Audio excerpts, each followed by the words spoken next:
नमस्कार। Bihar NEET UG third round का admission जैसा कि आप जानते हैं 1 से लेके 4 तक है। तो अब बहुत सारे जो डाउट्स हैं आपके, तो वो डाउट्स हैं जैसे कि मैं सिंपल आपको बता दूं कि सर क्या स्टे राउंड होगा कि नहीं होगा? क्या स्टे राउंड में सीट बचेगा कि नहीं बचेगा?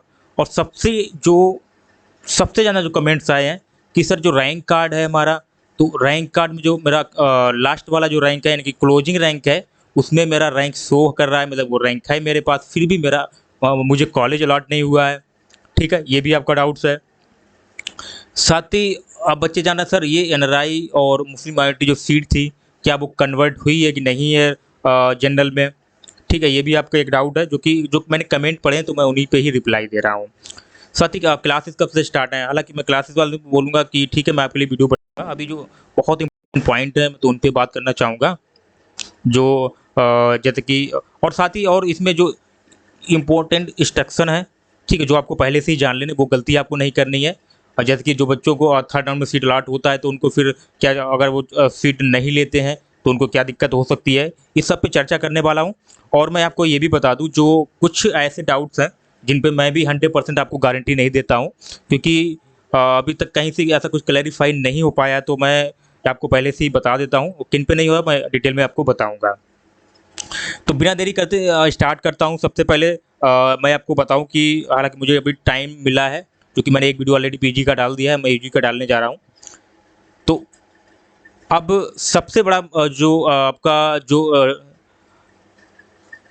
कन्फ्यूजन है सबसे ज़्यादा, तो उस पर मैं बात करता हूँ। जैसा कि आप जानते हैं, नोटिस मैं ओपन कर लेता हूँ, इसमें आपको बताता हूँ।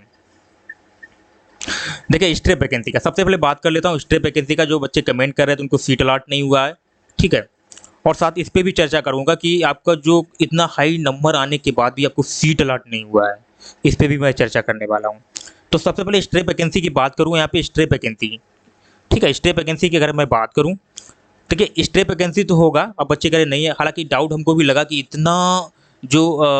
इतना मतलब किसी ईयर भी ऐसा नहीं हुआ जो इस ईयर हुआ, तो मुझे भी डाउट लगा जैसे कि ऐसा नहीं होगा, नहीं स्ट्रे वैकेंसी राउंड 100% होगा, क्योंकि वो रिटर्न में है, तो वो तो होगा ही होगा। ठीक है, ये आपको मान के चलना है, स्ट्रे राउंड होगा। लेकिन अब मैं बता दूं, जो स्ट्रे राउंड जो आपका होगा उसमें सीट जो है, अब जहाँ तक मेरा मानना है कि बहुत कम रहने वाला है। जो स्टे वैकेंसी में अगर पिछली साल का मैं रिकॉर्ड देखूँ, तो आप देखेंगे किसी भी, जैसे आरडीजीएम कॉलेज हो गया, उसमें स्टे वैकेंसी रहता था, मधुबनी हो गया स्टे वैकेंसी रहता था, और ये लोग के मतलब लास्ट में जो क्वालिफाइड स्टूडेंट है उनको भी सीट मिल जाता था। तो ऐसा इस बार नहीं हुआ है। और मैं आपको जो जानकारी देता हूँ, ठीक है, जैसे एग्जाम्पल में मैं बता दूं आपको कि मैं कोई आपको जानकारी देता हूँ, तो जानकारी में मैं आपको एक पिछला रिकॉर्ड ही बता सकता हूँ कि जो पिछली बार ऐसा गया है। क्योंकि देखिए, अब मैं आरडीजीएम की बात करूँ तो वहाँ पे नीट क्वालीफाई पिछली बार गया है स्टूडेंट, सब नीट क्वालीफाई है, उसका एडमिशन हुआ है। मधुबनी में सेम प्रोसेस हुआ है, पिछली अगर 2-3 साल का मैं रिकॉर्ड देखूँ, और 1-2 कॉलेज हैं जैसे श्री नारायण, उसमें भी सेम प्रोसेस हुआ है। तो ये सब प्रोसेस मुझको पता, तो मैं आपको वही बताया हूँ।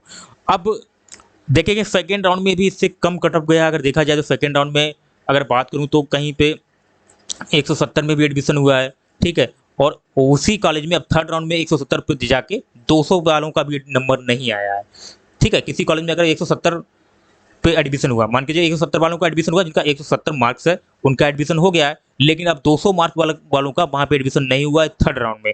जबकि थर्ड राउंड में कट ऑफ को गिरना चाहिए था, मतलब कम होना चाहिए था, कम नंबर वालों को चांस था, जो कि बच्चे वेट कर रहे थे कि सर मेरा कैसे होगा, कैसे मैं क्या करूँ, कैसे मेरा ये इसमें जो एडमिशन हमको मिल पाएगा।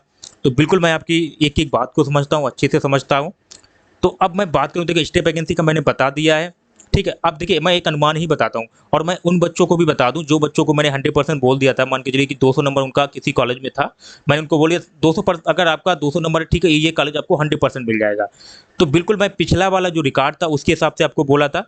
तो कई बच्चों को जो मैंने बताया था वो उनको मिल भी गया है सीट, और कई बच्चों को नहीं भी मिला है। तो रीजन इसका यही है कि इस बार जो है, रीजन इसका ये है कि इस बार जो है आप देखेंगे तो रजिस्ट्रेशन भी ज़्यादा हुआ है, और साथ ही जो आपका रैंक वाला है तो उसमें भी इशू हुआ है, जो कि मैं उस पर चर्चा करने वाला हूँ, ठीक है। तो देखिए, आपका जैसे कि मान के चलिए, अगर मैं आपको नंबर्स बताया कि 200 नंबर में आपका हो जाएगा या 450 में, तो मैं एक रिकॉर्ड ही बता सकता हूँ। जैसे आप कोई कट ऑफ बताता है, ठीक है, आप कट ऑफ देखेंगे तो पिछली बार का कितना कट ऑफ गया है, तो वो उसी के अप्रोक्स आप चलेंगे, आप कहेंगे ठीक है इसके अप्रोक्स लगभग इतना जाना चाहिए। तो अगर उसके विपरीत जाएगा तो फिर अब आप ब्लेम करेंगे तो फिर ये ठीक नहीं लगेगा। तो मैंने देखिए मैं आपको अनुमान जो था वो मैं बता दिया हूँ, ठीक है। अब बात कर लेता हूँ, सबसे इम्पोर्टेंट पॉइंट है जिसकी मैं, जो आपको गलती नहीं करनी है, अभी से आप जान लीजिएगा।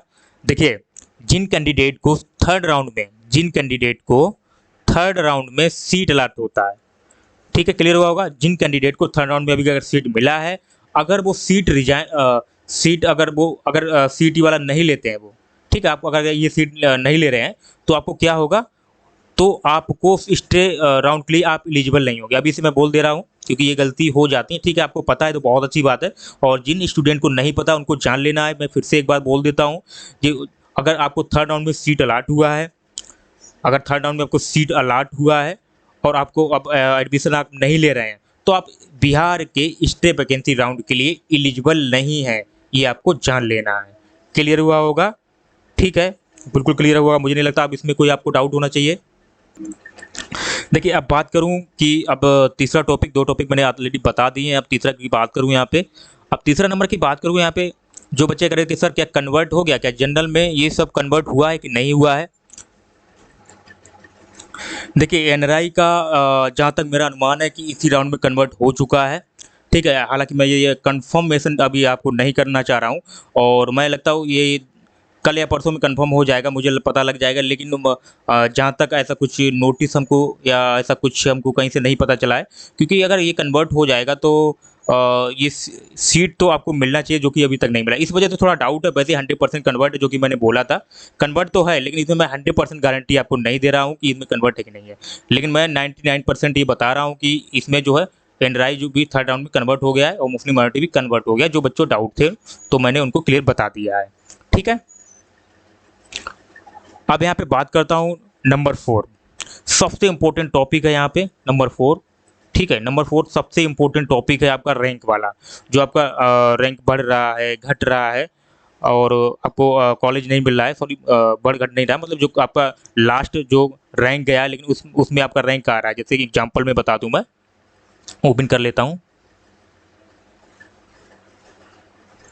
देखिए, ये जैसे कि आपको देखने को मिलेगा, अब यहाँ पे आप देखेंगे तो रैंक, अरे मान के चलिए किसी का रैंक मैं सिंपली ले लेता हूँ, किसी का भी, ठीक है।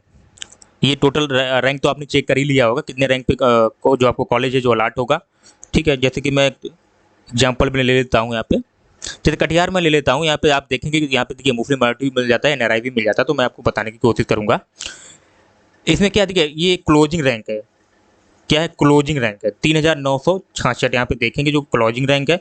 अब इसमें आपको मान के चलिए 3000 आपको कितना मिल गया, 3900 मिल गया आपको, 3900 आपकी रैंक है, लेकिन आपको कॉलेज अलाट नहीं हुआ है। और इसके बाद वाले को कॉलेज अलाट हुआ है, या आपको नहीं भी अलाट हुआ है बाद वाले को, अगर आपका रैंक इसमें तो आपको कॉलेज मिलना चाहिए। तो इसमें दो डाउट उठते हैं।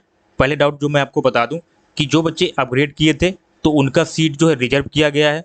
ये मैं 100% अभी गारंटी नहीं दे रहा हूँ, मैं जहाँ तक लास्ट में आपको बताऊंगा नेक्स्ट डे या किसी डे, जो कि अभी मैं ये जो बताया, जो मैंने कंफर्म किया तो यही अभी बताने में आ रहा है कि जो बच्चे अपग्रेड किए थे उनको सीट जो है फिक्स है उनका, ठीक है। और दूसरा जो आ रहा है कि आपका चॉइस फिलिंग का, तो चॉइस फिलिंग आप किस हिसाब से किए हैं। तो जब आप फर्स्ट नंबर पे चॉइस फिलिंग रखेंगे, फर्स्ट नंबर पे चॉइस करेंगे, ठीक है, तो ये चॉइस फिलिंग का हो गया। सबसे जो आप चॉइस फिलिंग पे डिपेंड करता है आपने फर्स्ट में कौन सा रखा था। अगर जो फर्स्ट में अगर मान के चलिए आपका 390 नंबर है, ठीक है, 390 है, और दूसरे कैंडिडेट का कितना है, ओनली 300 है, और आपने किसी कॉलेज के मान के चलिए मैंने मधुबनी ले लिया है, मधुबनी में फर्स्ट में रखा है, सेकेंड में आरडीजीएम रखा है, मधुबनी फर्स्ट में, सेकेंड में आरडीजीएम रखा है, और मेरा नंबर कितना है 300, मेरा नंबर कितना 300, तो पहले मुझे मधुबनी मिल जाएगा, ठीक है, क्लियर, मधुबनी मिल जाएगा। और 300 इनको नहीं मिलेगा क्योंकि इन्होंने मधुबनी सेकेंड नंबर पे रखा है, इन्होंने मधुबनी सेकेंड पे रखा है और आपने फर्स्ट में रखा है। तो ये चॉइस फिलिंग का इशू है। दो इशू जो यहाँ पे बताए जा रहे हैं, जो कि दो कन्फ्यूजन है वो यहाँ पे हैं। अब तीसरा मैं आपको बहुत बड़ा अपडेट, हालांकि अपडेट नहीं दूंगा, लेकिन आपको समझना होगा। जो तीसरा सबसे बड़ा डाउट है, इसको ध्यान से समझना आपको। अब ये जो रैंक आपका घट रहा है, बढ़ रहा है, इस पे आपको खुद कंफर्म करना है कि ये क्या चल रहा है।